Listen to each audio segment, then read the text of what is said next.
안녕하세요. 저는 평범한 하루하루를 살아가고 있는 40대 중반의 여자입니다.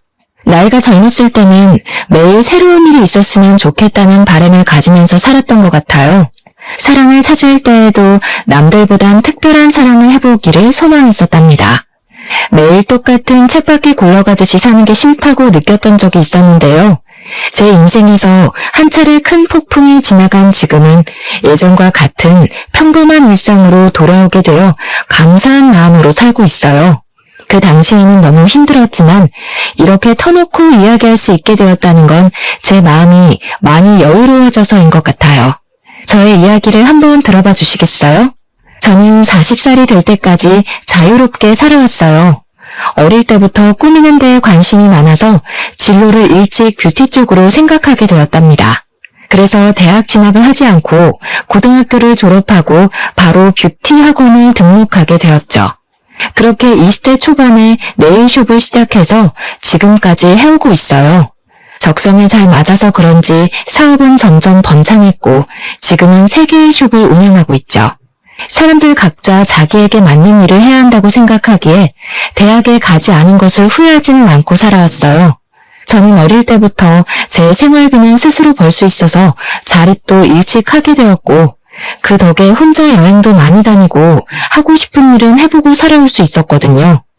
연애도 꾸준히 해왔지만 40대에 딱 들어서자 거짓말처럼 남자를 만날 기회가 없어지더라고요. 친구들은 이미 아이 키우고 있고 주변에 괜찮은 남자는 찾을 수 없으니까 조급한 마음이 들기 시작했어요.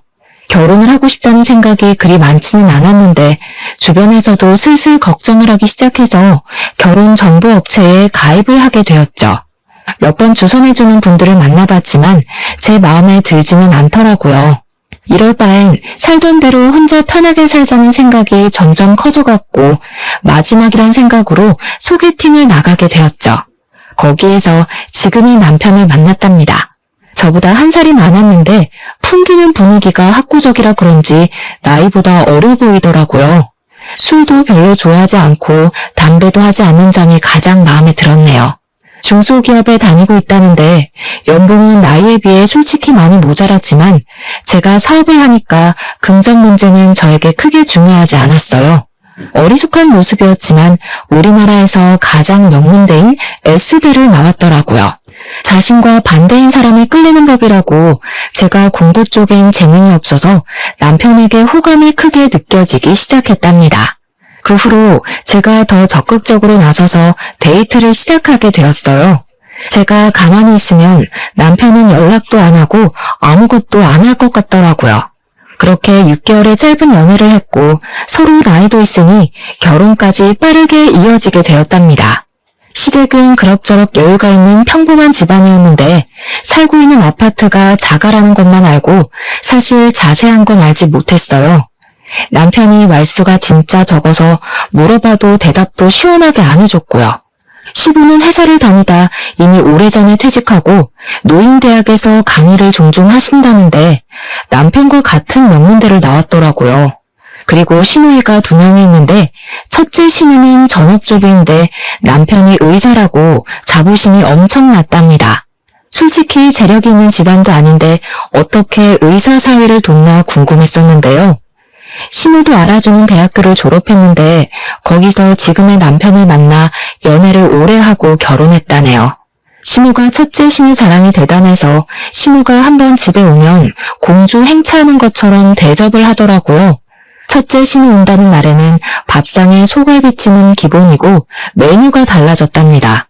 둘째 신우는 2년째 미국의 유명 대학에서 박사과정 밟고 있어서 결혼식에도 오지 않았어요. 왔다 갔다 하는 비용이 더 든다고 하더니 제가 항공권 사준다니까 바로 브리마켓 오라고 전화하더라고요. 근데 둘째 신우가 시험이 코앞이라 못 온다고 수학이 너머로 어찌나 짜증을 내던지 제가 다 민망하더라고요. 자식들 모두 명문대를 나왔다는 게 신우에게는 인생의 최고 업적이자 자랑인 듯 보이더라고요. 시댁 갈 때마다 저한테 자랑을 얼마나 하는지 레퍼토리를 외울 지경이었답니다. 너 남편이 어렸을 때부터 영재 소리를 들었다. 고등학교 때는 주변 엄마들이 어떻게 공부시키는데 맨날 1등이냐고 물어봐서 밖에 나가는 게 힘들었어. 아유, 엄마들마다 돌아가면서 과일 사다 주고 케이크 사다 주고 얼마나 귀찮았는지. 셋 다 좋은 대학 나온 건 부모님 머리를 물려받아서 그런가 봐요.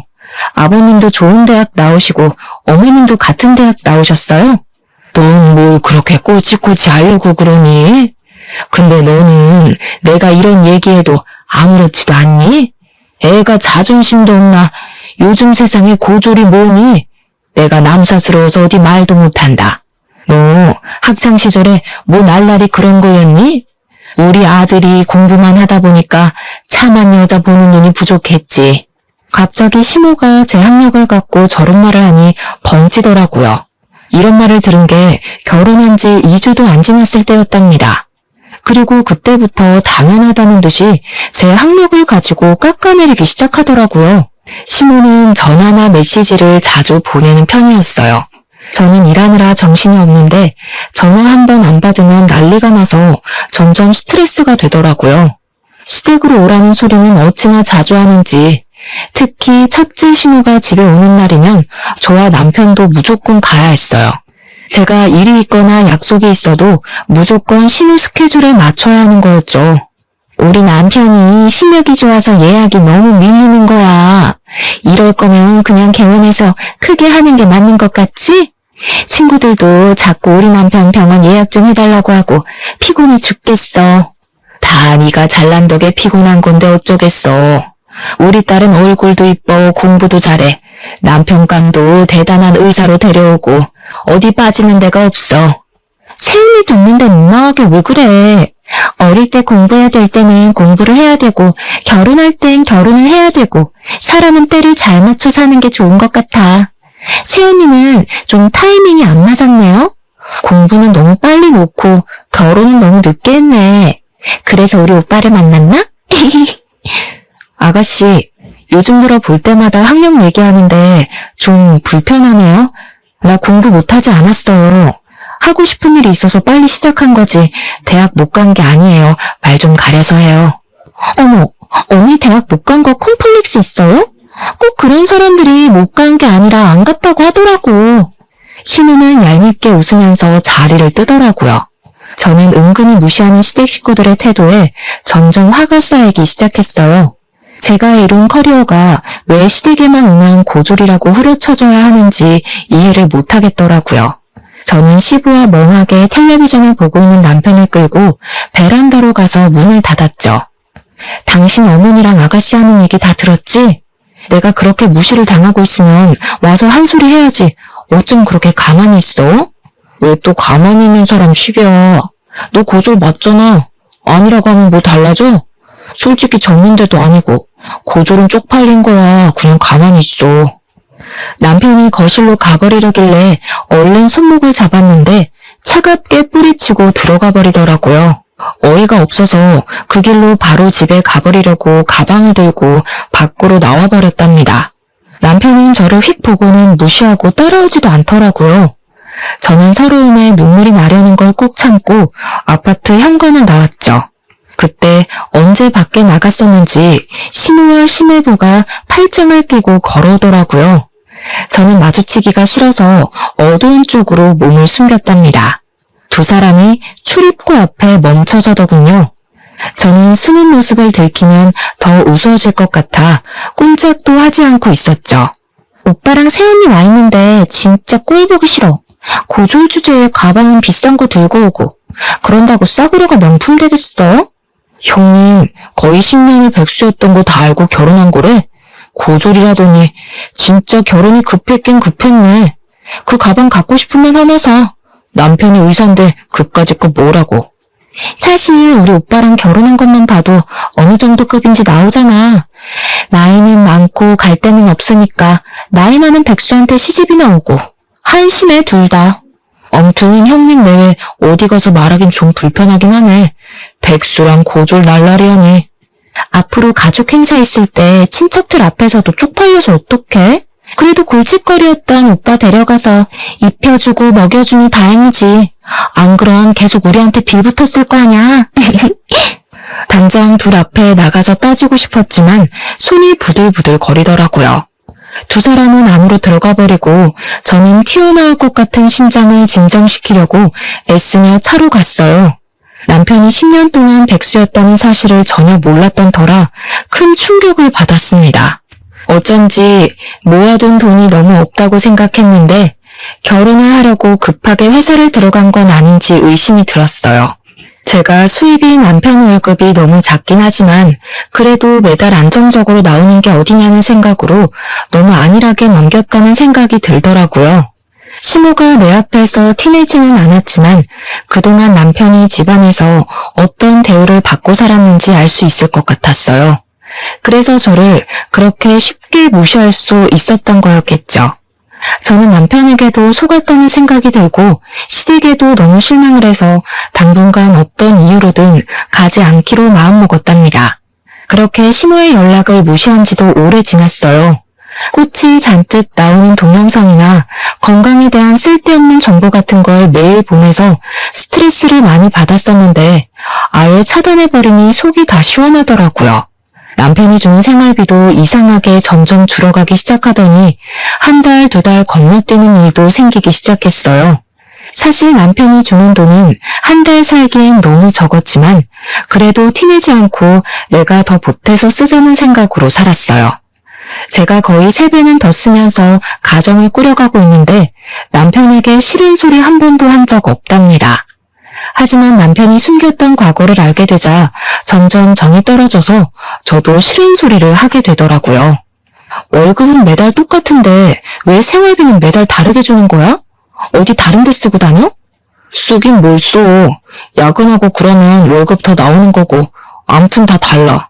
넌 회사 다녀본 적도 없으면서 뭘 한다고 그래? 너 돈 좀 번다고 유세 떠냐? 말 다 했어? 한 달에 생활비가 얼마나 드는지 알기나 해? 배달시켜 먹는 것만 해도 당신이 주는 생활비 다 써.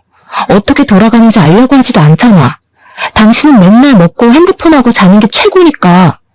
네가 집구석에서 밥을 안 하는데 그럼 시켜 먹어야지 굶냐? 그럼 너 일하지 말고 들어앉아서 살림이나 해. 남편한테 따뜻한 밥 한 번 차려주지도 않은 게 내가 아주 속아서 결혼했어. 진짜 사기 결혼 당한 게 누군데 이래? 내가 이런 말까진 안 하려고 했는데 당신 10년 동안 백수였다며?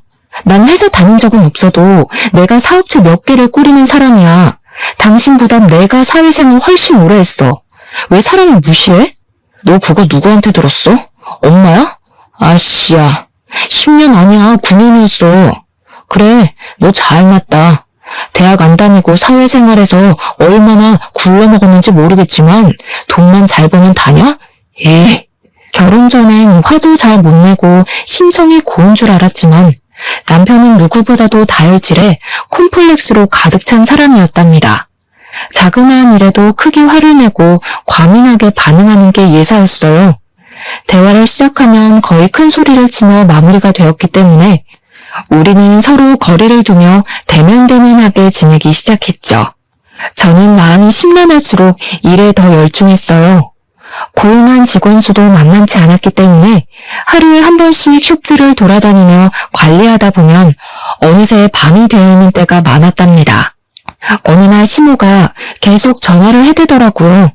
일을 하다가 핸드폰을 보니 세상에 10통이 넘게 부재중 전화가 찍혀있는 게 아니겠어요? 그리고 바로 전화가 울리기 시작했고 저는 받을까 말까 고민하다가 결국 받고 말았답니다. 시모는 지금 당장 집 앞으로 자기 좀 데리러 오라는 말을 하더니 전화를 끊어버렸어요. 시모 목소리도 안 좋은 것 같아 어디가 아픈가 싶어서 차를 끌고 갔는데 아파트 출입구 앞에 시모가 서 있더라고요. 제 차를 보자마자 얼른 조수석에 타더라고요. 전화를 그렇게 해도 안 받고 집에 코빼기도 안 비치더니 결국 오긴 왔네. 저 역 사거리에 백화점으로 좀 가. 저를 보자마자 째려보면서 말하는데 기분이 팍 상하더라고요.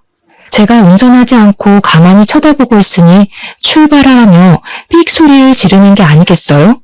시모와 저는 백화점으로 들어갔어요. 도대체 뭘 하려는 건지 여우 같은 시모의 속을 알 수가 없어서 일단 지켜보기로 했답니다. 너는 시어머니 생일이 다 돼가는데 연락 한 번 없어? 시아버지 생신 때는 그렇게 잘 모시더니 지금 사람 차별하니? 살가운 며느리는 바라지도 않는다. 적어도 최소한의 도리는 해야 할 거 아니야. 어머니, 그럼 지금 일하는 사람 빨리 오라고 한 게 생일 선물 받아내려고 이러신 거예요? 그리고 저 어머니한테 아직 안 풀렸어요. 그렇게 저 무시하시면서 제 돈을 쓰고 싶으세요? 얘가 말하는 꼬락서니 좀 봐. 아직 안 풀려? 니까짓 게 뭔데? 내가 너 고졸이라고 그거 한마디 했다고 지금 시어머니한테 이렇게 모렴치하게 대하는 거니? 네가 이럴수록 사람들이 너 무식하다고 흉보는 거야. 알았니? 어머니, 저한테 무식하다고 그런 말 좀 그만하세요.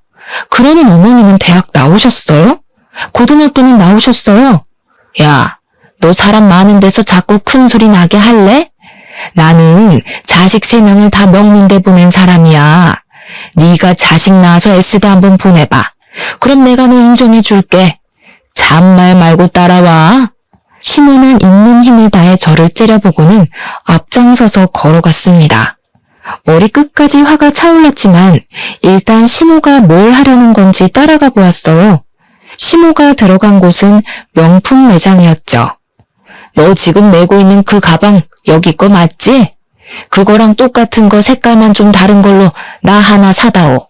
이건 어머니가 들기엔 너무 디자인이 튀어요. 그리고 이게 얼만지 아세요? 지금 생신 선물로 이거 사달라는 거예요?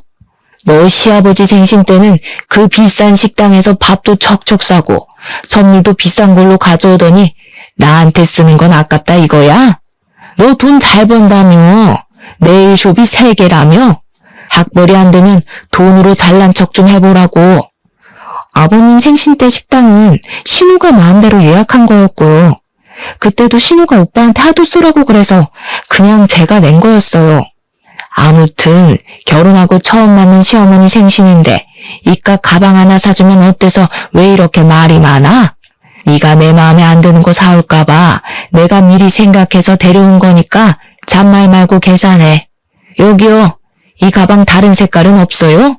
그 조용한 명품 매장에서 시모가 큰 소리를 치니까 사람들이 다 쳐다보더라고요. 그냥 나가버리면 시모가 더 난리를 피울 것 같아서 결국 계산하고 나왔답니다. 쇼핑백을 메고 의기양양하게 걷는 시모 뒤에서 터벅터벅 걸어가는데 앞서 가던 시모가 아는 사람을 만난 듯 인사하더라고요. 어머, 백화점엔 웬일이야? 이런데 잘 안 오잖아. 어머, 여기서 뭐 산 거야? 이거 명품 아니야? 요즘엔 자주 오지. 우리 며느리가 내 생일이라고 가방을 사주네. 이런 거 필요 없다니까 굳이 끌고 와서는. 세상에, 첫째 아들이 드디어 효도를 제대로 하네. 옆에 며느리야? 아이고, 나이 많다고 걱정을 하더니 나이보다 젊어 보이네. S대 나와서 화장품 회사 한다더니 그래서 그런가 관리를 잘했나 보다. 지인이 저를 위아래로 훑어보며 떠들자 당연한 신우가 서둘러 지인과 헤어지고 걸음을 빨리 걷더라고요. 저는 기가 차서 신우 옆으로 바짝 따라붙었어요. 제가 S대 나왔다고 거짓말하셨어요? 화장품 회사는 또 뭐예요? 혹시 친척들한테도 다 그렇게 말씀하셨어요? 시끄러. 우리 가족이 다 명문대 출신인데 고졸이라고 온 동네방네 떠들면 좋겠어? 너는 창피한 줄도 모르는 걸 보니까 이래서 얼마나 배우는 게 중요한지 몰라. 수준 떨어지게 쏴붙이지 말고 비켜. 시모는 오히려 저를 팍 밀치고 나가서 택시를 타고 가버리더라고요. 저도 살까 말까 고민하다가 어렵게 산 가방이었는데 이렇게 한순간에 시모한테 당했다는 기분이 드니 정말 짜증이 솟구쳤어요. 저를 며느리가 아니라 물주로 생각하고 있는 게 분명했으니까 말이죠. 그 일이 있고 며칠 후 시모의 생일이었지만 일이 많다는 핑계를 대고 가지 않았답니다. 남편은 화를 내면서 혼자 시댁에 갔더라고요. 웬일인지 시모도 저에게 오라는 전화를 하지 않았죠. 그렇게 한참 동안 시댁의 발길을 끊었고 조용한 일상이 이어지니 좀 살 것 같더라고요. 물론 오래가지 못했지만 말이죠. 말로만 듣던 둘째 신우가 박사과정을 마치고 귀국했다고 연락이 왔더라고요. 첫째 신우가 거하게 환영 파티를 한다면서 비싼 식당으로 예약을 했다고 꼭 오라고 했죠. 그래도 처음 보니까 얼굴은 비춰야 할 것 같아 남편과 함께 식당으로 향했어요. 경제학 박사과정을 밟았다는 신우는 생각했던 것과는 사뭇 다르더라고요. 나이가 30대 초반인데 머리도 노랗게 염색했고 짧은 치마를 입고 있어서 사실 좀 당황스러웠죠. 미국에 살아서 좀 자유분방한 모양이라고 넘겼어요. 계속 핸드폰만 들여다보고 있길래 문제라도 생겼나 했는데 SNS를 그렇게 보고 있더라고요. 아, 새언니 네일숍 한다면서요? 앞으로 네일 공짜로 하겠네. 너무 좋다. 숍이 어디에 있어요? 근데 예약제라서 미리 예약을 하셔야 돼요. 그리고 직원들이 하는 거라 돈은 다 내야 돼요, 아가씨. 듣던 대로 새언니 좀 팍팍하다. 나는 그런 성격 별로던데. 근데 언니, 영어 잘해요? 뜬금없는 대답에 제가 멀거니 있으니까 첫째와 둘째 신우가 저를 보며 비웃더라고요. 그러더니 자기들끼리 영어로 대화를 하기 시작하는 게 아니겠어요. 저를 힐끗힐끗 보면서 둘이 어깨를 쳐가며 웃고 영어로 계속 말을 하는 게 당연히 제 얘기를 하는 거잖아요. 신우가 둘이 되니까 이제 이렇게도 무시를 하는구나 싶어 기가 차서 헛웃음이 나오더라고요. 계속 같이 있다간 안 좋은 꼴을 볼 것 같아서 식사 도중에 그냥 저만 나와버렸답니다. 남편은 비싼 밥 얻어먹느라 간은 저는 신경도 안 쓰더라고요. 그렇게 둘째 신우와의 악연이 시작되었던 것 같네요. 얼마 지나지 않아 일이 터지고 말았죠. 출근하려고 준비를 하는데 둘째 신우 전화가 오는 거예요. 다짜고짜 급하다면서 숍 이름하고 주소를 물어보더니 끊어버리더라고요. 결국은 와서 네일을 하려나 보다 싶어 그냥 직원에게 당일에 온다고 해도 받아주라고 말해두려고 했죠. 그렇게 몇 시간 후에 직원이 다급한 목소리로 전화가 왔는데 무슨 이벤트 당첨자라면서 예약을 한다는 전화가 왔다는 거예요. 저는 들어본 적도 없는 얘기니까 거절하라고 하고 끊었답니다. 무슨 영문인지 알 수가 없어서 어디서 계약했던 내용이 있었나 확인해 보려는데 신우가 또 전화가 왔더라고요. 언니, 예약 거절했다는 게 진짜예요? 지금 당첨자가 나한테 메시지 보내고 난리 났다고요. 아가씨 알아듣게 좀 말해요. 무슨 당첨자요? 그런 이벤트 했다는 게 아가씨가 벌인 일이에요? 일을 벌였다니 언니 말 너무 기분 나쁘게 하네요. 다 언니 잘 되라고 내가 이벤트 해준 건데 고맙다고 덥석 해줄 일이지 머리가 잘 안 돌아가나 봐요? 사실 내가 SNS 하는데 팔로워가 좀 돼요. 그래서 언니 숍 홍보 좀 해주려고 내일 무료 이벤트 열어서 5명 뽑았으니까 전화 받으면 친절하게 응대 좀 해요. 이게 도대체 무슨 경우예요? 나한테 먼저 말을 하고 하던가. 말을 해도 당연히 거절했을 일인데 다짜고짜 일을 벌이면 어떡해요? 아가씨가 우리 숍 와봤어요? 무슨 콧구멍만 안 든 줄 알아요? 우리 숍 유명해서 항상 예약 꽉 차요. 이번 달도 예약 끝나서 더는 받지도 못하니까 당장 이벤트인지 뭔지 취소해요. 저는 화가 머리끝까지 나서 거칠게 전화를 끊어버렸어요. 내 학명을 가지고 무시를 하는 건 참을 수 있지만 제가 일궈놓은 사업까지 우습게 하고 자기들이 숟가락 얹어도 된다고 생각하는 게 정말 괘씸하더라고요. 그새 전화를 했더니 불이 나게 신우에게 전화가 와서 저도 한껏 따질 요령으로 받았답니다. 받자마자 당장 집으로 오라며 안 오면 네 잘난 네일숍 가서 다 엎어버리겠다고 소리를 고래고래 지르더라고요. 시댁에 들어가니 둘째 신우가 훌쩍대며 울고 있고 신우는 씩씩거리며 다짜고짜 휴지 케이스를 저한테 던지는 거예요. 야, 니까짓 게 뭔데 우리 딸한테 큰 소리를 쳐? 그깟 네일 얼마나 한다고 우리 딸한테 면박을 줘? 그깟 네일숍 와서 관리 받아본 적이나 있으세요? 한 명당 10만 원은 잡아야 돼요. 그럼 그깟 돈 어머니가 아가씨를 위해서 좀 내주세요. 50만 원밖에 안 하네요. 이게 점점 말 대답을 따박따박하고 너 때문에 얘가 엄청 곤란해졌다는데 어떻게 할 거야? 당장 이벤트인지 뭔지 해주겠다고 싹싹 빌어. 빌어야 될 건 아가씨인데 제가 정신 나갔다고 빌어요? 저야말로 업무 방해죄로 고소하고 싶은 거 참고 있으니까 더는 저 자극하지 마세요. 고작 그 말 하려고 바쁜 사람 오라고 하신 거예요? 그때 둘째 신우가 들고 있던 물컵을 제 얼굴에 촥 쏟더라고요.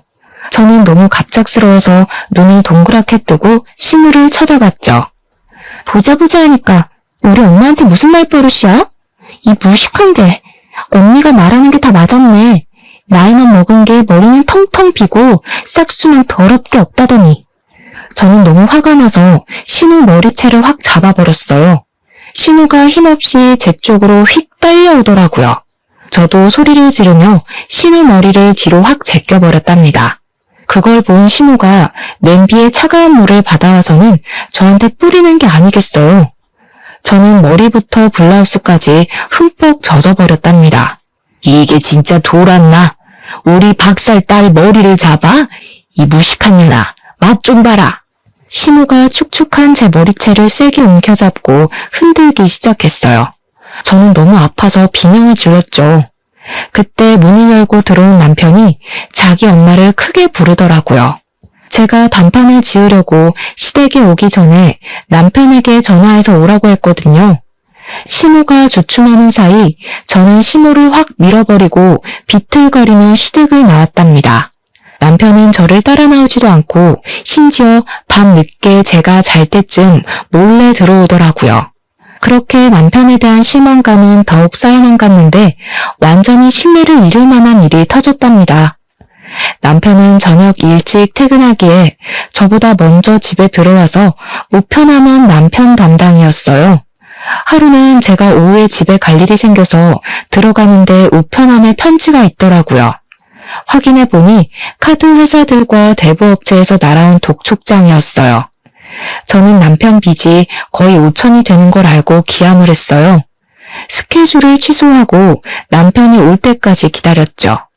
저녁 5시가 되자 남편이 들어오더라고요. 양복이 아니라 편안한 트레이닝복을 입은 남편이 저를 보더니 소스라치게 놀라는 게 아니겠어요. 저는 말없이 테이블 위에 놓인 편지들을 손으로 가리켰어요. 편지를 본 남편이 갑자기 빽 소리를 지르더라고요. 아 진짜 그래서 어쩌라고. 네가 갚아주기라도 할 거야? 너 지금부터 한마디만 더 해. 그럼 네가 갚는다는 걸로 알 테니까. 아님 신경 꺼. 정신 나갔어? 정신병이야? 잘못한 게 누군데 왜 당신이 화를 내고 난리야. 이거 다 뭐야? 결혼하기 전부터 빚진 거야? 그래. 너랑 데이트할 때 너 사 처먹이느라 빚졌다. 네 수준에 김밥 한 줄이나 사 먹으면 될걸 뭘 맨날 그렇게 비싼 걸 처먹겠다고. 어차피 다 네가 쓴 돈이네. 이참에 네가 갚으면 되겠네. 말 그따위로 할래? 이제 아예 본 모습 까보이겠다 이거야? 당신 그 옷은 뭐야? 회사 갔다 온 거 맞아? 야, 너 사회생활 20년이라며. 그런데도 눈치 못 챘어? 나 너랑 결혼하고 바로 회사 잘렸어.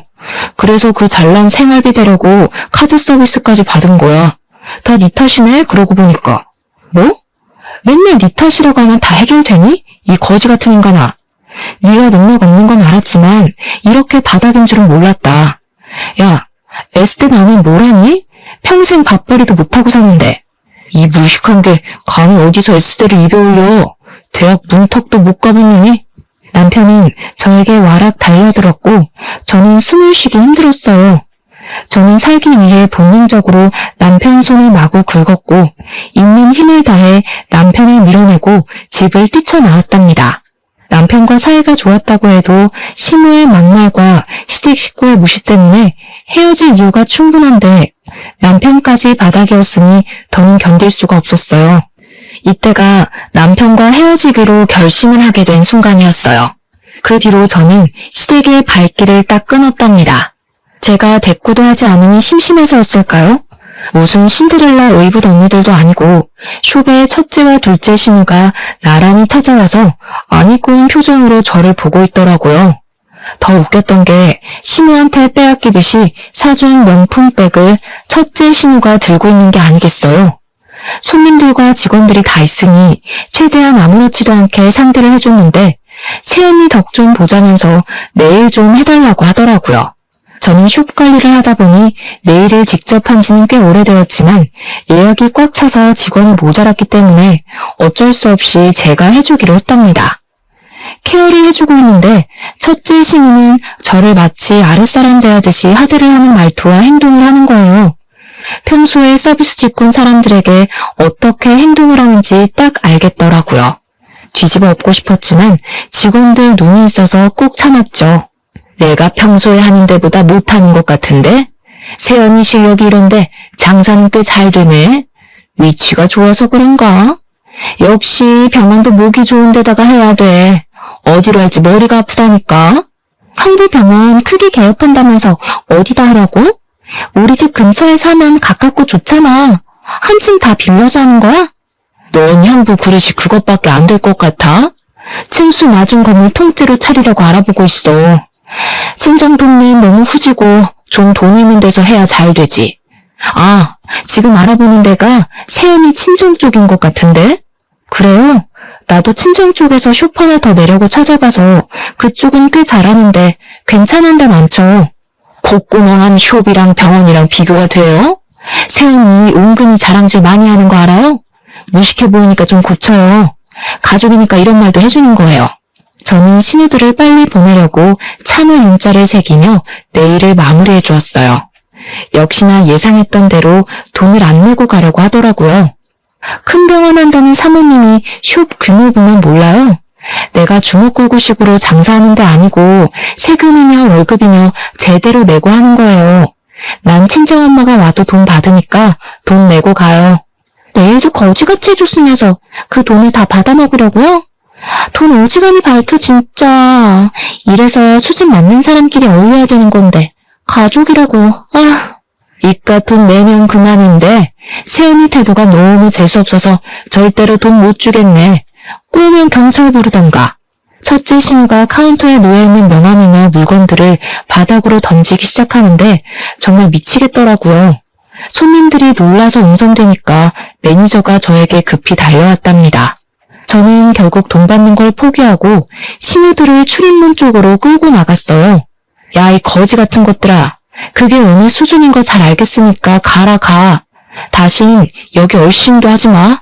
제가 일하는 곳에서까지 봉변을 당하니까 직원들 볼 낯도 없고 수치심이 들더라고요. 어떻게든 시댁과 연을 끊어버려야겠다고 다짐을 했죠. 그러던 어느 날 남편이 첫째 신우병원이 개업한다면서 시모가 개업식에 오라고 연락을 했다더라고요. 제가 당연히 같이 가겠다고 했더니 남편이 놀라는 눈치였어요. 그러거나 말거나 저는 멋들어지게 차려입고 개업식에 찾아갔답니다. 병원 앞에 가니 첫째 신우가 명품으로 도배를 하고 상귀된 표정으로 손님들에게 인사하고 있더라고요. 옆에는 시모와 둘째 신우도 마치 자기 병원인 양 콧대가 하늘을 하고 있었죠. 저는 남편을 돌아보며 서류 봉투 하나를 건넸답니다. 남편은 서류를 확인하더니 황당한 표정을 짓더라고요. 뭔 그런 얼굴로 봐? 그럼 내가 계속 너한테 호구당하면서 살 줄 알았니? 거기 도장 찍어. 조용히 합의 이혼하는 게 서로 편할 거야. 갑자기 왜 이혼을 해? 내가 바람을 피우냐 도박을 했냐? 그깟 싸움 몇 번 했다고 이혼하면 세상 사람들 다 이혼했겠다. 학교라고 치면 난 일방적으로 너네 가족한테 학교폭력 그 이상을 당했어. 네가 나한테 한 거는 사기 결혼이고 그래도 이혼 안 하고 내 돈으로 식충이처럼 살고 싶으면 앞으로 무슨 일이 일어나나 잘 봐. 도장 찍게 될 테니까. 저는 차갑게 말하고 시모와 신우 쪽으로 걸어갔어요. 제 모습을 발견하고는 눈이 찢어져라 째려보고 있더라고요. 저는 첫째 신우와 남편에게 가서 영어로 말을 걸었어요. 제 유창한 영어 발음에 두 신우 입이 떡 벌어지더라고요. 사실 저는 어렸을 때부터 미국으로 여행도 자주 가고 어학연수도 받으며 머문 적도 있었어요. 여러 나라로 여행도 많이 다니면서 영어가 필수라는 걸 잘 알았기 때문에 꾸준히 공부했거든요. 거기다 네일숍 지점을 해외에도 내려고 준비하고 있었기에 현지 매니저와 영어로 통화하는 건 기본이었죠. 놀라서 저를 보고 있던 심해부가 갑자기 어떤 남자를 향해 황급히 달려가더라고요. 남자가 제 쪽으로 성큼성큼 걸어오자 심해부도 뒤를 졸졸 쫓아왔죠. 시모가 얼굴을 확인하더니 화들짝 놀라며 인사를 했어요. 바로 제 친정아버지였거든요. 입이 떡 벌어진 심해부와 첫째 시모가 동시에 저를 바라보더라고요. 친정아버지가 개원한 병원의 건물주였기 때문이죠. 처음에 결혼할 때 친정아버지가 작게 사업하시다가 은퇴하셨다는 이야기만 했고 건물을 갖고 있다는 사실은 당연히 꺼내지 않았어요. 그 사실을 알게 되면 시댁이 무슨 요구를 할까 알 수 없어서 숨겼는데 정말 천만다행이었죠. 우리 아이가 이혼을 한다고 하는데 그렇게 되면 서로 부딪히는 게 껄끄럽지 않겠소? 그래서 계약을 없던 일로 하자고 말하려고 왔소. 아니, 사돈, 이혼이라니 그게 무슨 말인가요? 그런 얘긴 들어보지도 못했는데. 근데 진짜 여기 건물주예요? 아니, 인테리어까지 다 끝낸 상태인데 건물주 마음대로 계약을 파기라뇨. 말도 안 되는 얘기입니다. 법적으로 대응하겠습니다. 그동안 있었던 일 우리한테 다 들었습니다.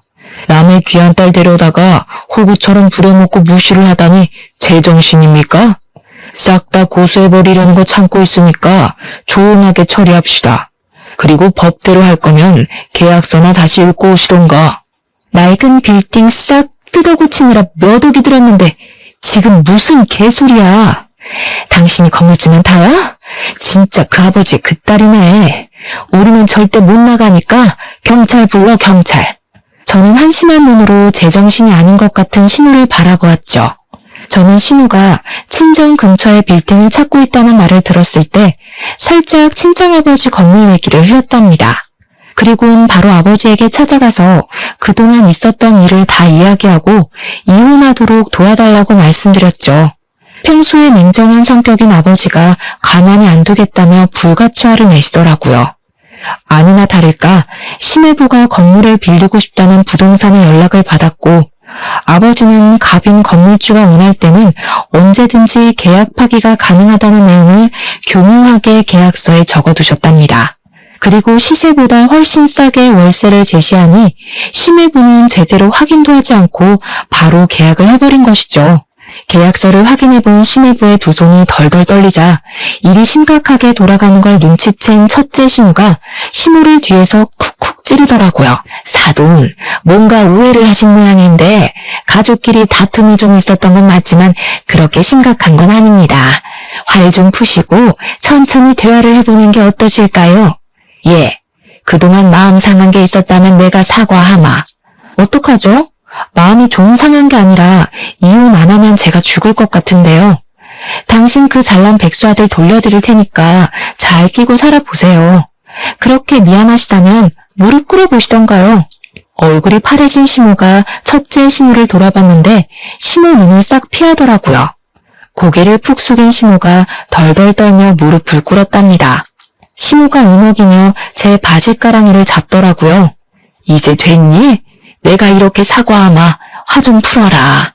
가족끼리 서로 도와야지. 이런 법이 어디 있니? 앞으로는 내가 너 상점 모시듯 하마. 이거 놓으세요. 진심으로 우러나와서 저한테 미안하다고 하시는 거 아니잖아요.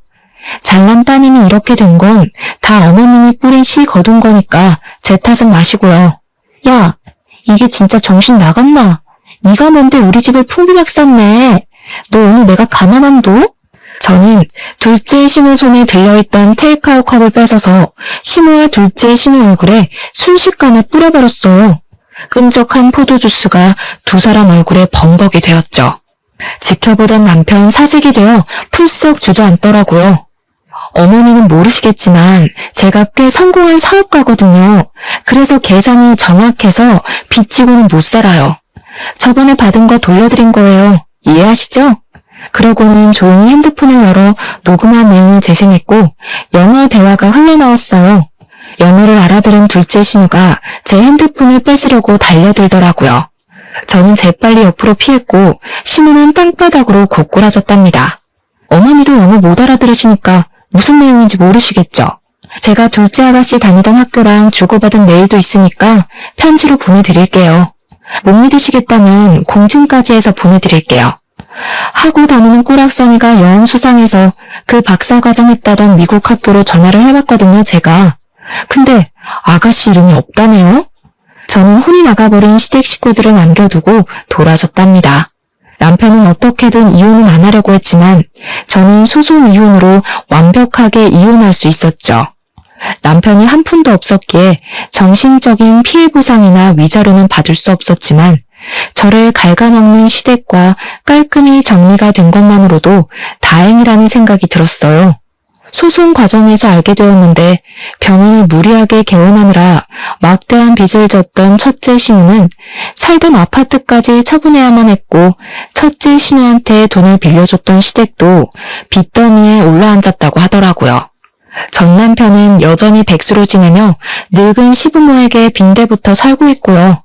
둘째 신우는 미국에서 대학 합격했다고 거짓말하고 유학비 받아 흥청망청 유흥을 즐기며 살았던 게 들통나서 집에서 쫓겨나서 지금도 행방을 모른다고 하네요. 저는 여전히 숍을 운영하면서 바쁘게 살고 있고 가끔 혼자 여행을 다니며 재충전하는 것을 낙으로 여기고 있답니다. 결혼을 하고 그 사람의 가족을 받아들이는 건 정말 중요한 일이고 인생이 바뀔 수도 있는 사건인데요. 저는 남들이 정해놓은 기준에 맞춰 살아가려고 너무 성급한 선택을 했던 것 같아요. 폭풍 같던 시간을 지나온 자신을 더 소중히 여기고 이제는 저만의 박자에 맞추어 여유 있게 살아가 보려 한답니다. 여러분도 제 사연을 듣고 현재의 일상에 더욱 감사하는 마음을 가져보셨으면 좋겠어요. 들어주셔서 감사합니다.